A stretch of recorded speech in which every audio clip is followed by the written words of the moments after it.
Hi, my name is Jacob Bartlett, and this is my Milestone 1 video for the Sandia Labs Clinic Project 2015.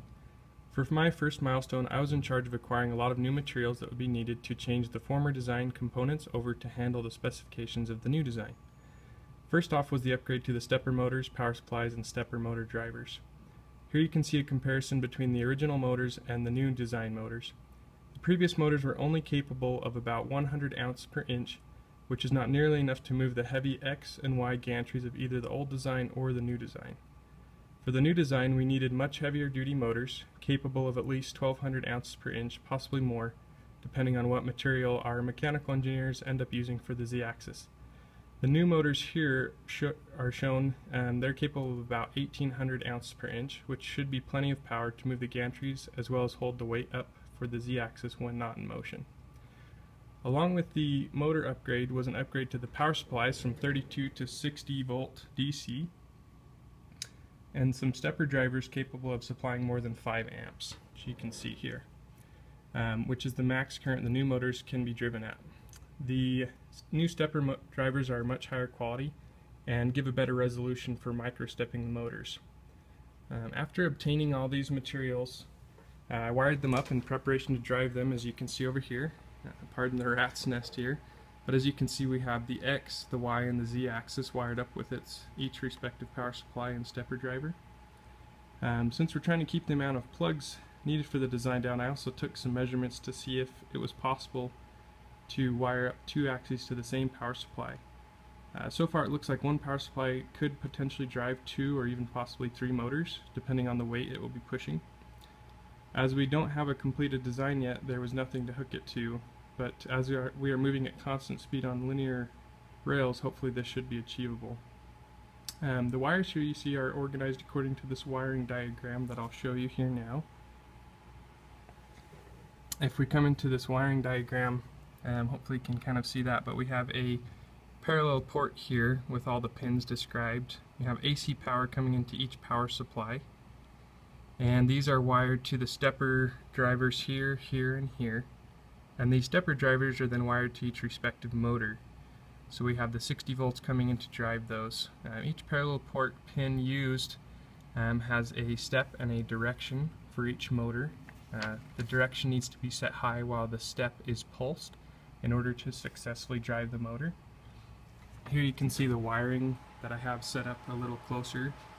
What's interfaced is directly to the parallel port, as we did not receive our board. Another part of my milestone was to find a board capable of wiring all this up, which I did and we have ordered, but it just hasn't arrived yet. Here's a picture of that board. It's called the C32 by CNC for PC. Here you'll see down here we have some Ethernet jacks that can be used for each motor axis. Up to 6 axes can be driven, as well as it interfaces with this smaller board, which it just gives it 2 parallel ports such that we can access each individual pin. So that'll be here soon, hopefully, and we'll get that up and running. To get this software up and running, I basically needed to create a new computer, as the computers here at school are running Windows 7 64-bit. So this is a computer I was able to put together, install 2 parallel ports into, and then had to wipe the operating system off and put Windows XP 32-bit as Mach 3 software, which 2 will explain in more detail for her milestone, only operates on 32-bit. And the LabVIEW commands I was looking for to drive the parallel port actually only function on Windows XP and older, so I had to roll all that back in order to use this software. For all this mess of the wiring you see, I also was tasked with finding some connectors that we could use to clean things up, make everything quick connect. The ultimate goal is that our X and Y axis can come right off the top of this design, so you'd be able to lift all of that right off and keep the rigidity of the structure intact. For this, we wanted to make the wires such that they could be removed one by one, especially the motors, as they weigh 20 pounds each.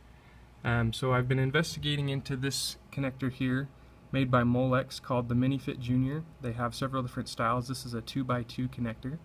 The idea being that we would have one connector per motor, such that the motor could be removed individually, and we wouldn't have to rewire everything. In order to keep the wires out of the way, I also was able to locate some of this CNC cable track, and it's pretty common. And what this will do is run down each side of the rail to keep the wires out of the way so that the wires aren't getting pinched as the axis moves around. So that was a lot of what I've been doing, is researching these different components, trying to find some solutions there. Another big part of what I've been doing is working on the LabVIEW. The CNC software, the Mach 3, works fantastic for driving the motors. But what I wanted to do was see if LabVIEW was capable of also driving the motors, as our clinic sponsors hope to just use one software, and we need that software to move the motors, collect data, and be able to drive some different sensors as well. So here we have my LabVIEW VI that I've been working on. Pretty basic as of right now. You can see here we have the X, the Y, and the Z axis, and each one has the ability, we can change the port address here, which is the base address of the parallel port I'm using. We have the pulse bit as well as the direction bit here. So for the X it's 0, 1, for the Y it's 2 and 3, for the Z it's 4 and 5. And then here we can change the pulse that we want to perform, as well as kind of the speed control, although that doesn't work too well yet. Still working on that part. We can also change the direction of the motor from clockwise or anti-clockwise by changing the state. Here over in our diagrams here you can see that the state changes in order to set that bit either high or low. Changes what way our motor will spin.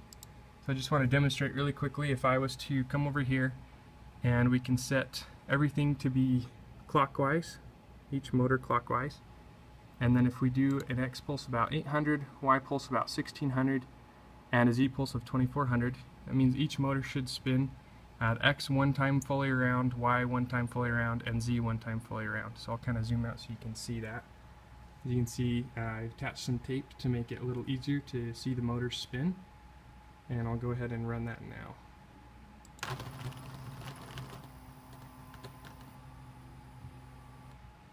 Alright, so you can see that each of those are changeable. We could also come in here, and if we set this to, say, run even longer, we could do like 3200. You'll see that the Y continues to spin even after the others have stopped.